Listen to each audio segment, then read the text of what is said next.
ಕಾಳಸಂತೆಯಲ್ಲಿ ಅಕ್ರಮವಾಗಿ ಅನ್ನಭಾಗ್ಯ ಅಕ್ಕಿ ಸಾಗಾಟ ಎಗ್ಗಿಲ್ಲದೆ ನಡೀತಾ ಇದೆ. ರಾಜ್ಯದ ಅತಿ ದೊಡ್ಡ ಅಕ್ರಮ ಜಾಲವನ್ನ ಸಾರ್ವಜನಿಕರು ಭೇದಿಸಿದ್ದಾರೆ. ನೂರಾರು ಕ್ವಿಂಟಾಲ್ ಅಕ್ಕಿ ತುಂಬಿದ 3 ಲಾರಿಗಳನ್ನ ಸೀಸ್ ಮಾಡಲಾಗಿದೆ. ಸುಮಾರು 15 ಲಕ್ಷ ಮೌಲ್ಯದ 633 ಕ್ವಿಂಟಾಲ್ ಅಕ್ಕಿಯನ್ನು ವಶಪಡಿಸಿಕೊಳ್ಳಲಾಗಿದೆ. 3 ಲಾರಿಯನ್ನ ಸೀಸ್ ಮಾಡಲಾಗಿದೆ. ಅದರಲ್ಲಿ ಸುಮಾರು 15 ಲಕ್ಷ ಮೌಲ್ಯದ 633 ಕ್ವಿಂಟಾಲ್ ಅಕ್ಕಿ ಇತ್ತು. ಅದನ್ನು ವಶಪಡಿಸಿಕೊಂಡಿದ್ದಾರೆ. ಸುಮಾರು 2 ಲಕ್ಷ ಮೌಲ್ಯದ 50 ಕ್ವಿಂಟಾಲ್ ಗೋಧಿ ಅದನ್ನು ಕೂಡ ಸೀಸ್ ಮಾಡಲಾಗಿದೆ. ಹಾವೇರಿಯ ಸರ್ಕಾರಿ ಎಪಿಎಂಸಿಯಿಂದ ಅಕ್ರಮವಾಗಿ ಸಾಗಾಟ ನಡೀತಾ ಇತ್ತು.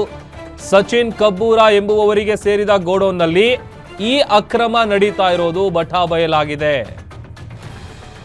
ರಾಜ್ಯದ ಅತಿ ದೊಡ್ಡ ಅಕ್ರಮದ ಜಾಲವನ್ನ ಭೇದಿಸಿದ್ದಾರೆ ಸಾರ್ವಜನಿಕರು.